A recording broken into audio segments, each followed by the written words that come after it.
now I'll introduce our grammarian.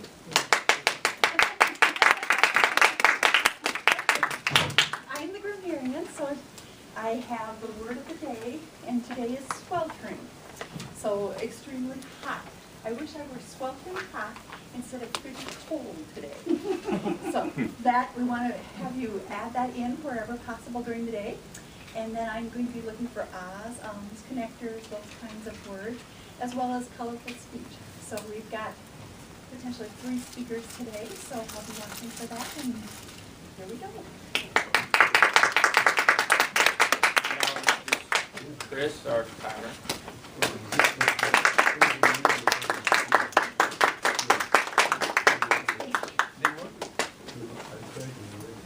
Thank you, Nathan. My name is Chris, and I am going to be the timer today. We will try not to go over time, but we will also try not to set such a sweltering pace so everybody can keep up. With that being said, we have, like Nathan said, hopefully 3 speakers today. And when our speakers have 2 minutes remaining, they will get the green card and the green light. When they have 1 minute remaining, they will have the yellow card as well as the yellow light. And when they have reached their time limit for the speeches, they will get the red card and red light. We also have a buzzer if they go over too long. It's usually a minute in this club, and if they go over too much longer than that, we'll try and get the shepherd's hook and pull them off the stage. Then after our speeches, we will have table topics, our impromptu speeches and on-the-spot thinking, and some people really enjoy it and some people really do not enjoy it. For those speeches, they are given, there's a handy dandy, they are given 1 to 2 minutes, and when they have reached their 1 minute mark, they will get the green light. When they have reached 90 seconds, yellow and yellow light, and when they have reached 2 minutes, with the red card and red light. And then for our evaluations, those are given a 2 to 3 minute time limit. And when our evaluators have reached the 2 minute mark, they will be given their green. When they have reached 2.5 minutes, they will get the yellow, and 3 minutes, they will get the red. Hopefully that wasn't too blistering of a pace. Alright, and since we're starting kind of late, I'll just get right to it and introduce Joe, our first speaker. And the title of his speech is News You Can Trust, and he's asked for 6 to 8 minutes.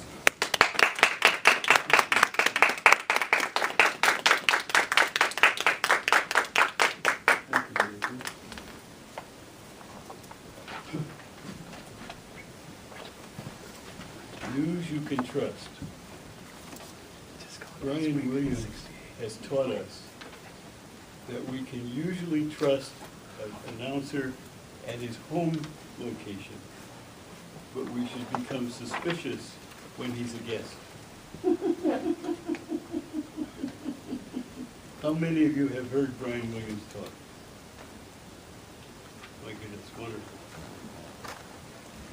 The 3 things I want to say today are: 1, he's a gifted raconteur, and he's very careful at nightly news.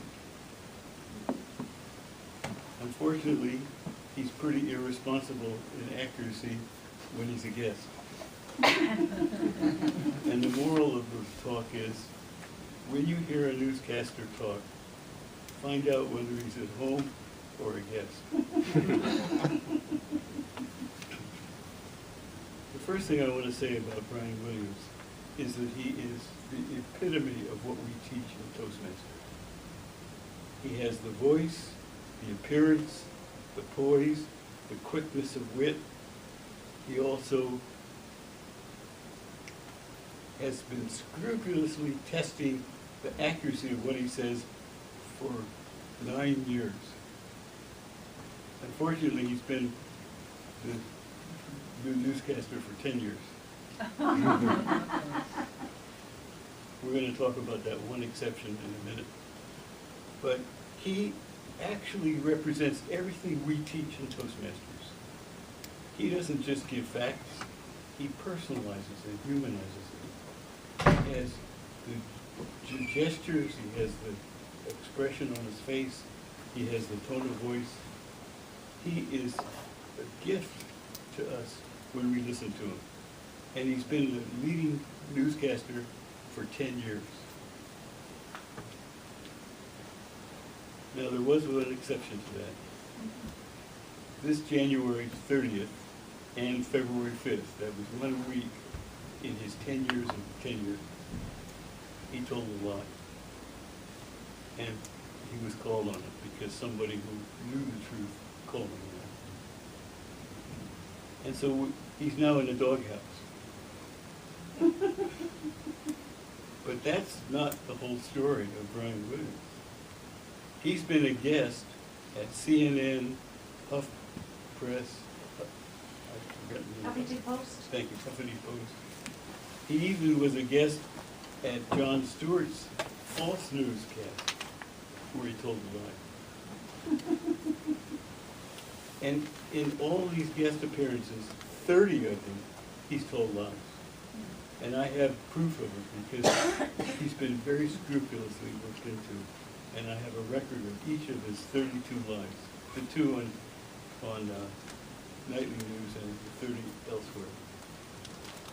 So why does an honorable man lie when he's a guest? Well, I've got 2 or 3 negative reasons and 1 positive reason. The first thing is he doesn't have a teleprompter. He's talking off the top of his head.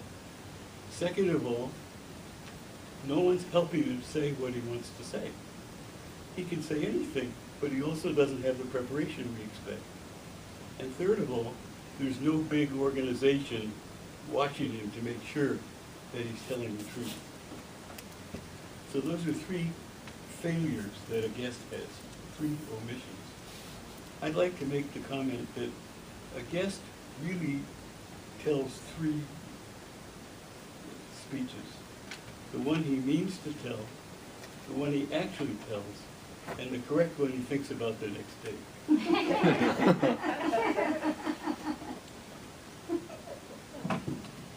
So the moral is, you really can't be as confident about a guest as you can about someone who's at home.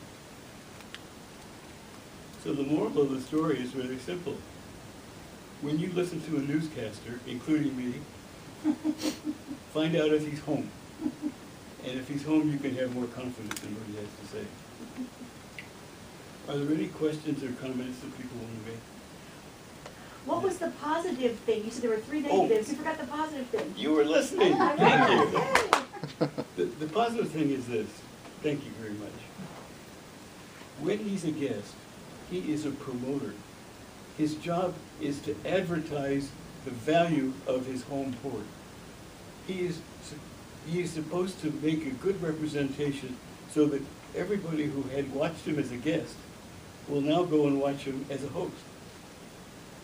And I hate to say this about Brian Williams because it seems a little bit unfair, but he is an Irish raconteur. He can tell stories that'll just absolutely singe anybody else. And so when you put him in a spot where he's trying to promote something, he gets carried away. And I believe that's why he told those 30 lies outside of nightly news. And thank you again for your question. Any more questions or comments? Yes. Do you think he'll be trusted in the future? You know, that's an awfully good question. And it's one which I'm not any better qualified to answer than you are. I certainly would not pay attention to him as a guest, to answer your question. But when he's home, I would be tempted still to believe him. Because they really do carefully check everything that happens in nightly news. And my goodness, for 9 years, he hasn't been caught telling a single lie in nightly news. And they've looked at him pretty carefully. So that's my answer. I hope that's a satisfactory thing. When they're giving news, they actually just tell the news. which is compiled by other people, is that right? Oh, that is only half true. It is compiled from other sources, but he goes over that whole program very carefully. And he's a pain in the butt, is what they tell me. He really insists that everything be checked if he has any doubts about it. So he's definitely involved in the material as well, although he didn't write it himself in most cases.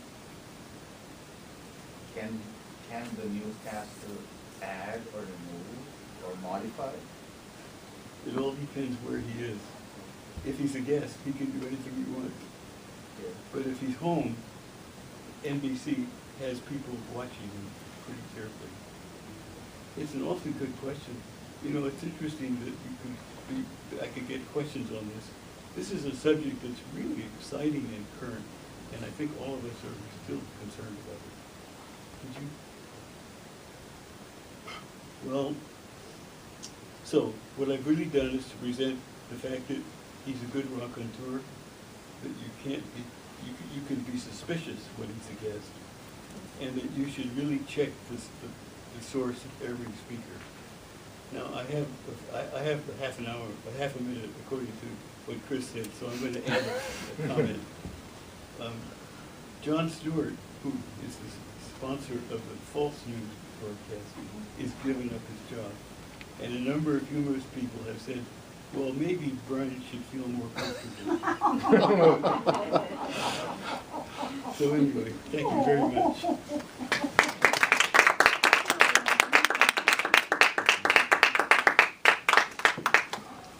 Okay, now I'll introduce our second speaker, Tanya. Oh yeah, we get 1 minute for evaluation.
Now introduce our second speaker, Tanya.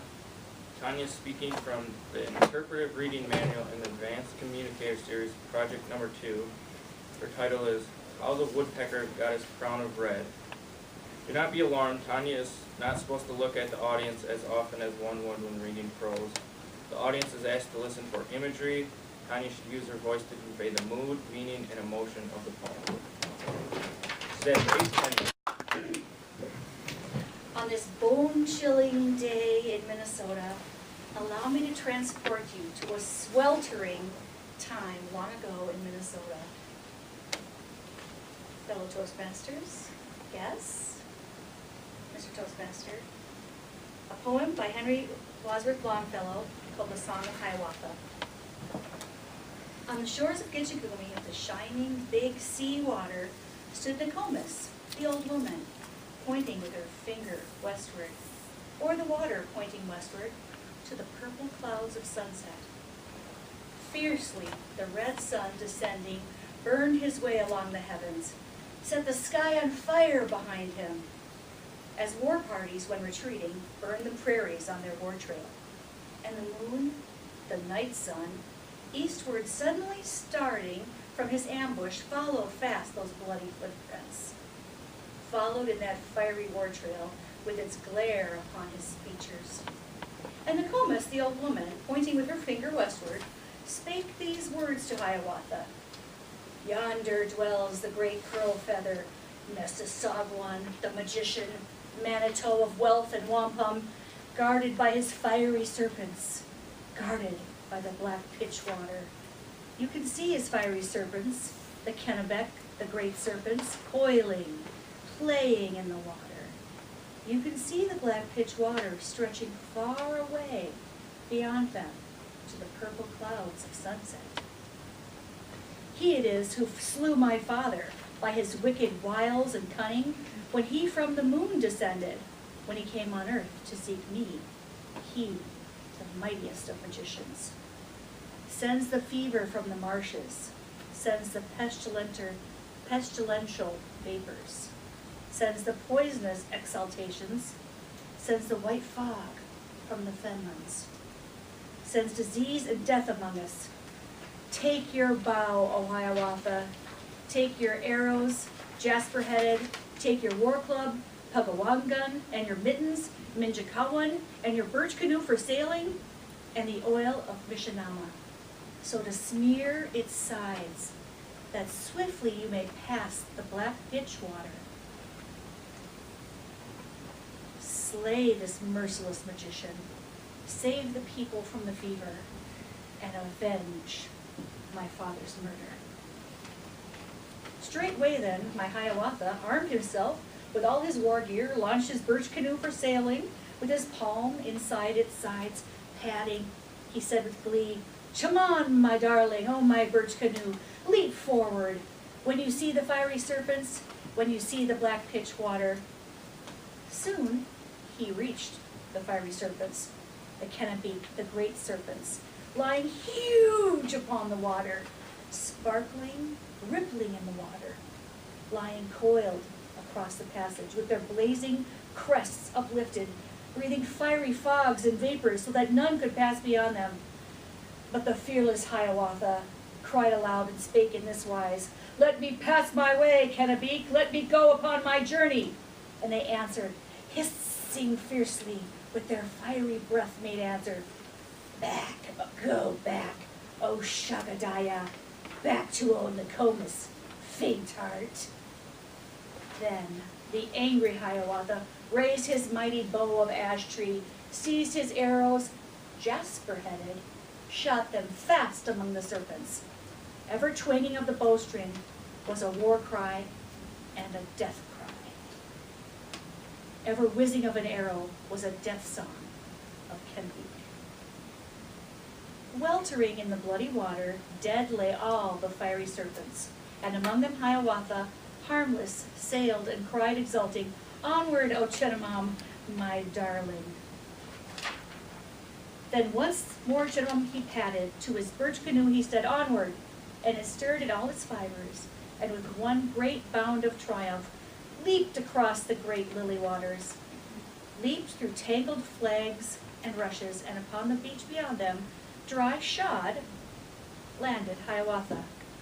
Straight he took his bow of ash tree, and on the sand one end he rested, with his knee he pressed the middle, stretched the faithful bowstring tighter, took an arrow, jasper-headed, shot it at the shining wigwam, sent it sailing, singing as a herald, as a bearer of his message, of his challenge loud and lofty. "Come forth from your lodge, Pearl Feather, Hiawatha waits your coming."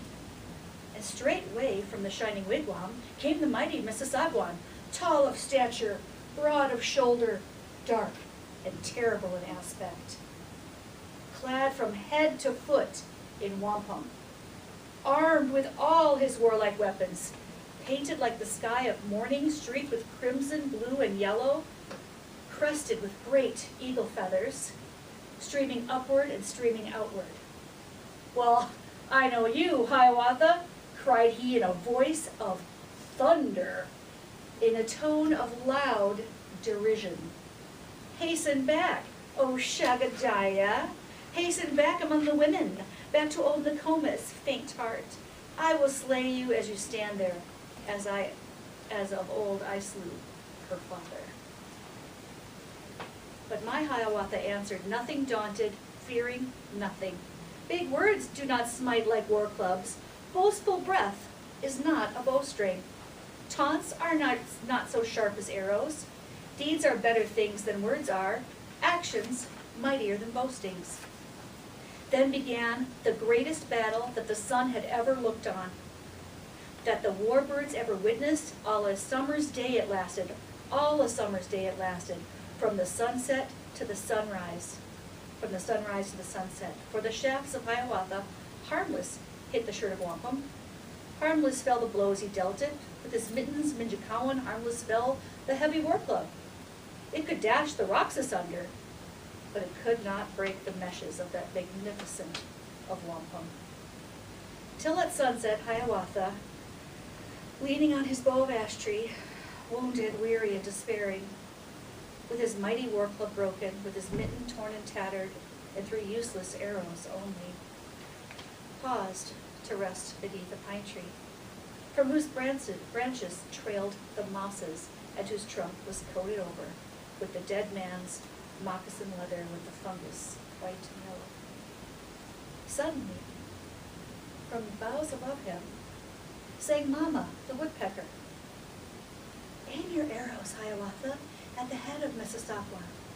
Strike the tuft of hair upon it, at their roots, the black long tresses. There alone can he be wounded. Winged with feathers, tipped with jasper, swift flew Hiawatha's arrow, just as Mississauga, stooping, raised a heavy stone to throw it. Full upon the crown it struck him, at the roots of his long tresses, and he reeled and staggered forward, plunging like a wounded bison. Yes, like Pezeki the bison, when the snow is on the prairie.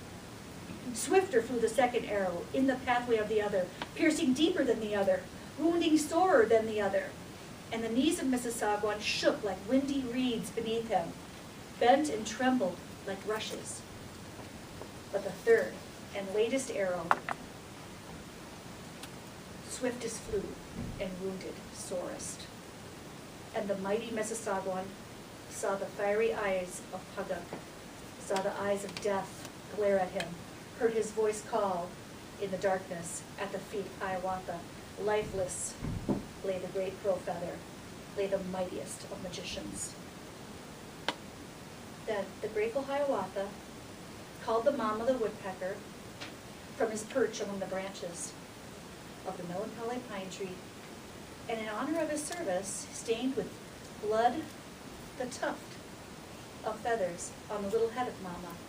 Even to this day he wears it, wears the tuft of crimson feathers as a symbol of his service.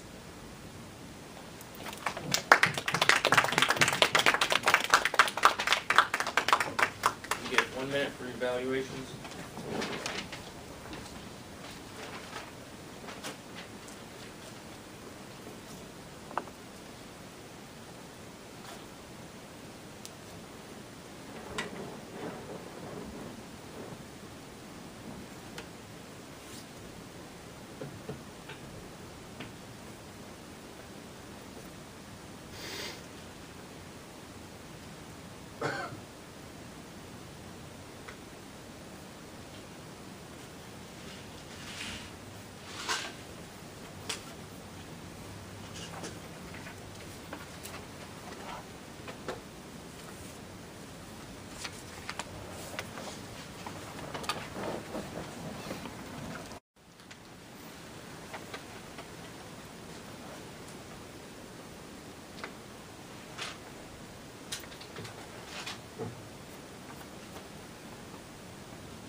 Now I'll introduce our last speaker, John.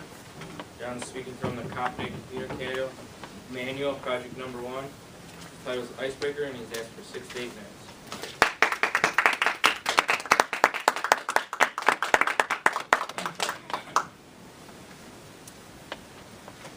It was New Year's Day, 1981. It was cold, crisp, and sunny and bright. Fresh blanket of snow had gone the night before. My friend and I decided to do some target shooting with a pistol. Trudged out across the pasture, across the ravine, set up the targets. We're just about ready to head back, putting the pistol in the hip holster with the safety on, and bang! What happened? My first reaction is give her the gun and went in the fresh snow. Looked down my leg and no blood. So I started looking for the pistol in the fresh snow. Couldn't find it, and then my leg started to hurt. Oh no, okay. Looked down and there was blood right below my knee. Good afternoon, Mr. Toastmaster, fellow Toastmasters and guests. I want to tell you a little bit about my life and some of the adventures that I've had over the years. Turning 20 was a very traumatic, questioning time in my life. I had traveled with the Drum and Bugle Corps for 2 summers previous to turning 20. We put on 50,000 miles, traveled all across the U.S. and Canada. Let me tell you, living with 150 people for a month at a time, never losing sight of them basically, it taught you a lot about yourself and it taught you a lot about being along with other people. That fall, somebody asked me who the first man to walk on the moon was. I can remember watching the first man walking on the moon, jumping off that ladder and taking a step down. Less than 10 years later, I couldn't tell you who it was. It was that grainy, pixelated, black and white picture. For those of you scratching your head like I did that day, it was Neil Armstrong. My stoic, stubborn German grandfather that was very non-expressive as far as words go, was diagnosed with pancreatic cancer that spring before my 20th birthday. He and I were quite close. That summer he died from the cancer, and he wrote his own funeral service. And he thanked God for the blessings that he could be to other people and how he could serve other people. More questions in my mind. Well, fast forward a few years, about 15 years ago, that I decided to carry on the tradition of wood carving. When I was a kid, my grandfather always let us choose any carving that he did. He was a perfectionist. They're beautiful and incredible. My carving, not so much so. I call myself a hillbilly carver. I do it for relaxation. But I carried on the tradition of carving for our kids. It's always something from the previous year that I'll carve from them. I've carved the lighthouse from Driftwood in Oregon. I've done cats for them because they got 2 kittens and did Confederate battle buckles. Another unique thing about our family is we homeschooled our kids. And I actually taught them wood carving. They still enjoy it to this day. But one thing they did not like is they never got any snow days. Dad, no snow days. But one benefit they did get was we took our vacations, and we all love history, and we learned many things. We've gone to D.C. and Philadelphia and Boston, and my wife's ancestors settled in Maine in 1751 as part of the Mayflower Compact. We've been on their land. One summer we followed the Lewis and Clark Trail from Mandan, North Dakota, all the way out to Fort Clatsop. One thing very unique about that I've never been able to understand of that team. They ate 7 pounds of elk meat a day. Not one day a week, not one day once in a while, every day for 6 months straight, and very little else. Another unique thing is our kids are Civil War reenactors. They're part of this 1st South Carolina infantry unit, and they tried many times to get Dad to do it.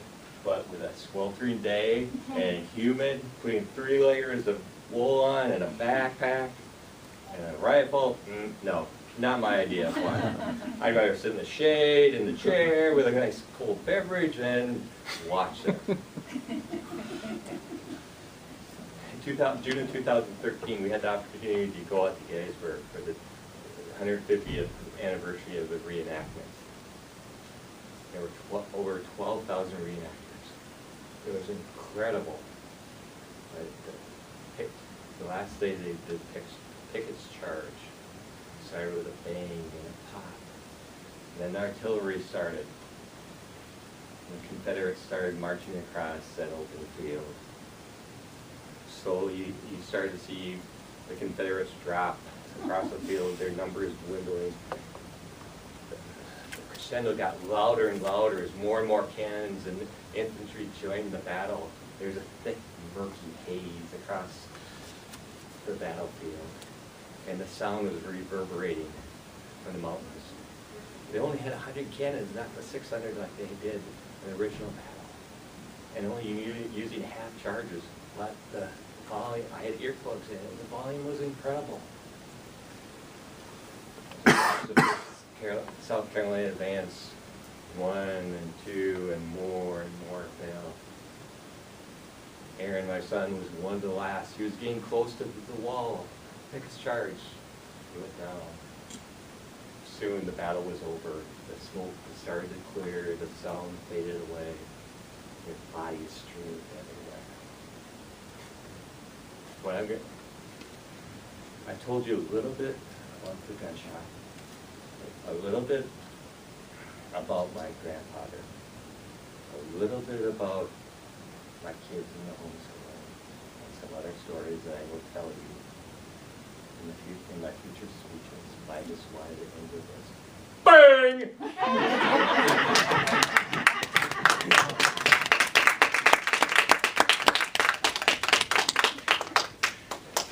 All right, we'll give 1 minute for What happened to evaluation. your foot? I'm still walking.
Alright, now before we move on to table topics, I'd like our guests to stand and to state your name and how you heard about Toastmasters.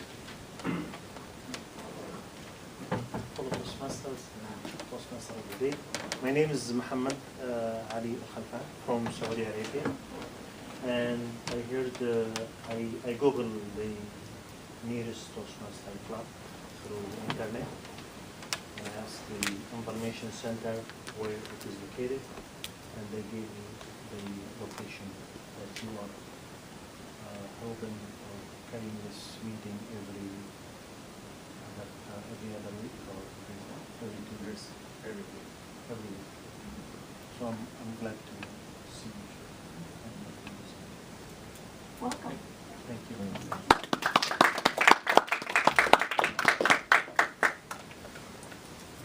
Now we'll move on to table topics and I'll introduce Thomas.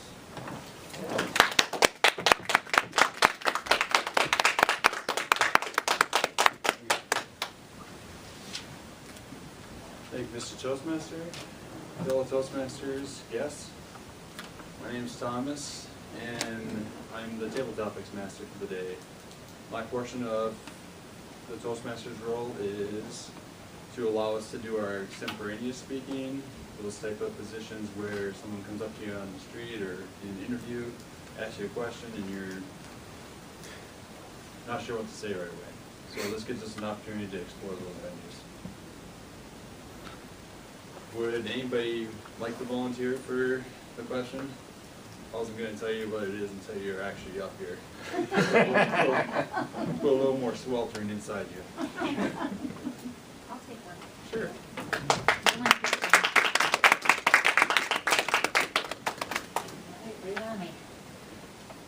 So Valentine's Day was just around the corner.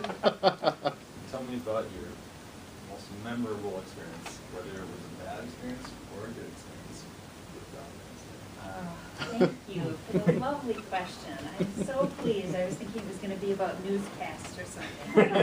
Valentine's Day, I gotcha. All right, the tradition at my house for Valentine's Day is that we make a gift. And this started when my husband and I first got together and we were dirt poor, had no money, not a lot has changed. But the tradition has carried through. It's always something that's homemade, whether you cook something or you create a craft of some sort. So don't tell him I told you this. This year, I love it. He went to Hobby Lobby on his own. He doesn't set foot in that store.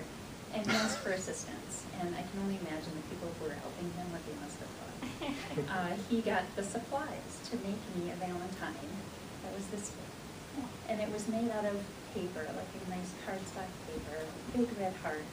It was lined with actual fabric lace that he attached to the outside of the paper. And he had white paper by which he then cut out the words that said, "Be mine." He put a picture of the two of us in the middle of it, and that was my Valentine's Day. I can think of nothing better that I would rather have. I'm so glad we made that pact to have that tradition going forward. It's been the most meaningful gifts that I've received throughout the years, like the one this year. So that was my Valentine's Day gift this year, my Valentine's tradition.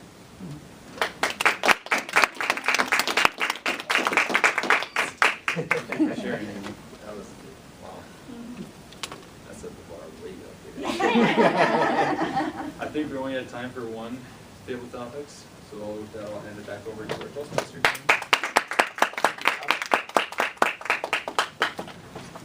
Now we move on to the most important part of the meeting, evaluations. So I'll call up our general evaluator, Sarah.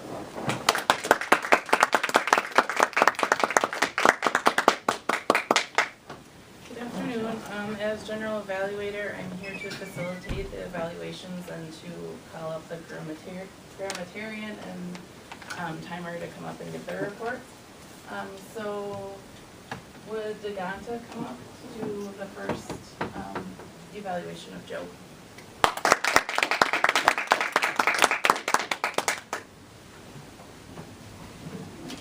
Mr. Toastmaster, fellow Toastmasters and guests, and especially Joe Sharp. I always look forward to Joe's speeches. I always find something in there for me. And this speech was also awesome. How effectively did the speaker convey the vision and mission? Very well done. Joe really connected with the audience. Joe did really good in meeting audience expectation. News is a topic which is in everybody's life, even if you are away from television or internet. News is something everybody like. Even weather is something people try to get information about. So this topic was very relevant for general audience. Did the speaker use stories and anecdotes to enhance the persuasive language? Joe provided facts, like he said he has 30 examples where someone lied. Joe used facial expressions and body language. Especially I liked when he sighed, when somebody asked a question like, can we expect Brian not to lie? So his expression was the answer. Did the speaker convince and motivate the audience to act? Yes. It was very engaging. People were asking a lot of questions and he was able to answer them as meeting the expectations. The one thing I would like to say here is the title. When I heard the title, News You Can Trust, I didn't know where it was.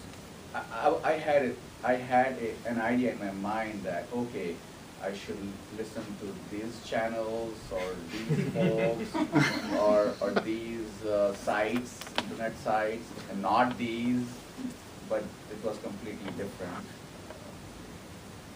scenario. Very nice use of words, very nice. Some of the words I don't even know what they mean. Strepitously, epitome, and I like the use of in a doghouse expression. Engage audience, answered audience questions very well, and it was a very good speech. Thanks.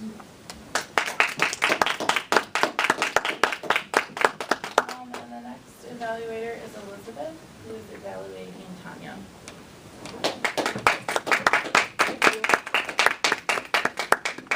Good afternoon, fellow Toastmasters, distinguished guests, and especially reading poetry can be tricky, and I really know because I was told very different when I was growing up.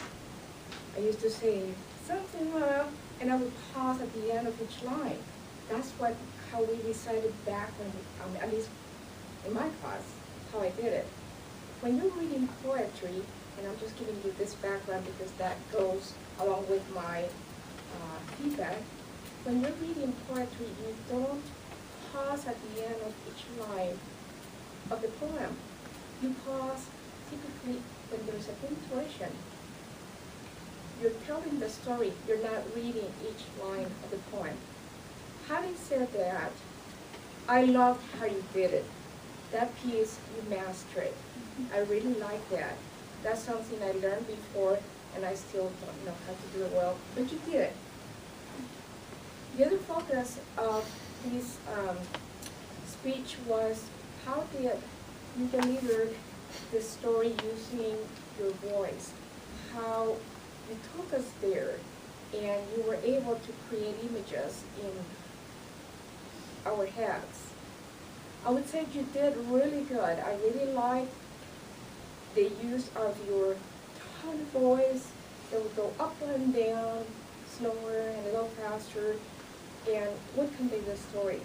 The second thing that you did, and I'm not sure if this is appropriate or not, I did like it though. You use a little bit of your hand to tell the story. Okay, so that added to the imagery. With that, I don't know if that is proper when you read a poem, because you want to get the audience to hear you. I want to just close my eyes and see the whole story. But again, I liked it. I don't know if it would be proper if you would be, more formal setting. You were extremely well prepared, and the only thing that I would suggest was towards the end. You slow down a little bit your voice. I would have loved for you to just pause, look at the audience. That would signal that's the end of my story, and then move back. I felt it was too rushed between the time that you finished and you were seated. But other than that, great job. I'd like to call Beverly, who is evaluating John.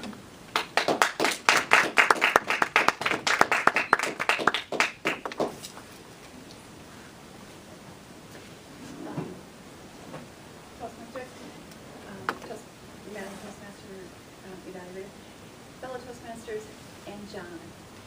This was his first speech in front of us, which I think he did a very, very nice job. It was a good overview of several different interests of him and his family.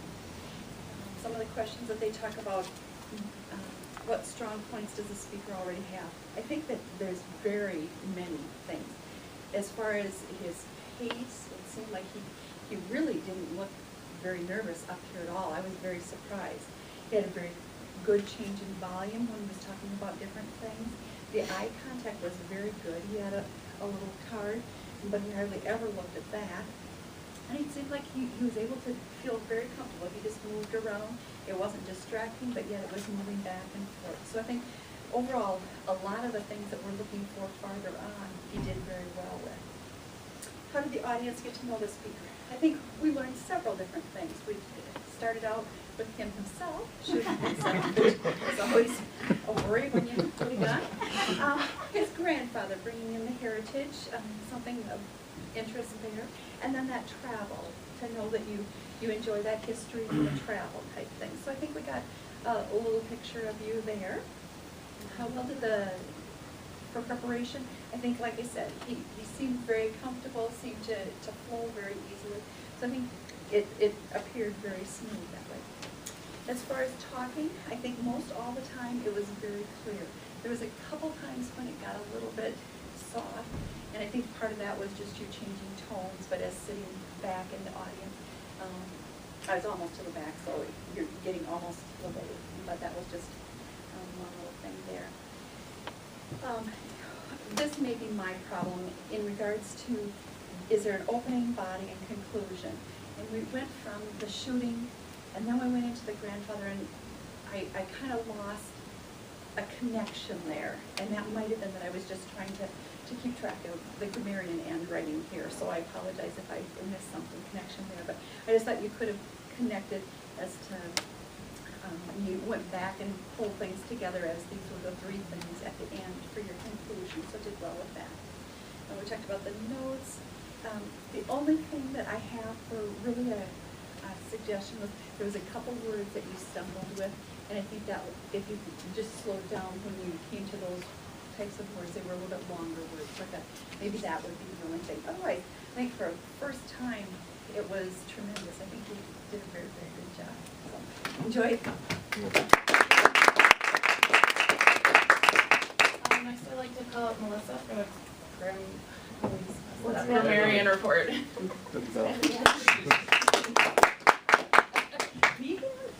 Okay, so for the grammarian, I always hate this one, but you guys really did very, very well. So I really had hardly anything for the ums or connectors. I think you did very, very well. Where you were reading, that cuts down on it a little bit, but all in all, for people having a new speech as well as other things, there really wasn't much of anything there.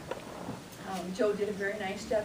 He's just very, very good at stopping and not doing that extra work. He just, I was listening, but he just is a perfectionist that way. And colorful images, they were just everywhere. Quickness of wit, humanizing for Joe. Tanya, well, her whole thing was just all imagery. There's just a million of different things there. And then John's, the hillbilly carver, I thought that was cute. The crescendos, the volume was incredible. Body strong everywhere. So I think a lot of very good stuff. So all in all, very good. Thank you.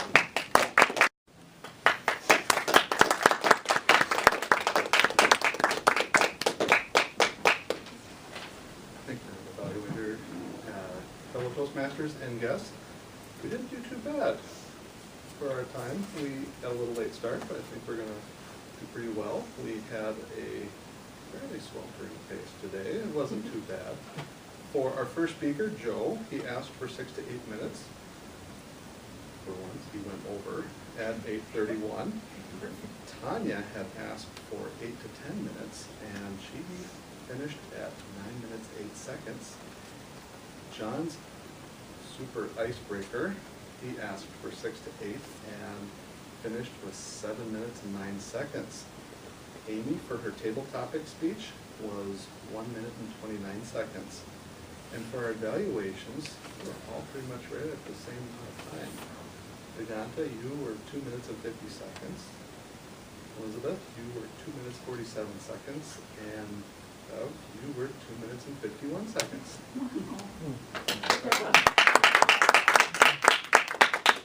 So just some overall comments as to how the meeting went. I thought it went really well. Everybody was really encouraging and enthusiastic towards the speakers.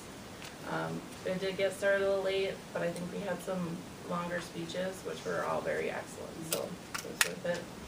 I'll hand it back over to the Toastmaster. And I think Sarah put it good, and I just want to thank everybody for coming, and Beverly for taking 2 roles. So that's it. Thank you.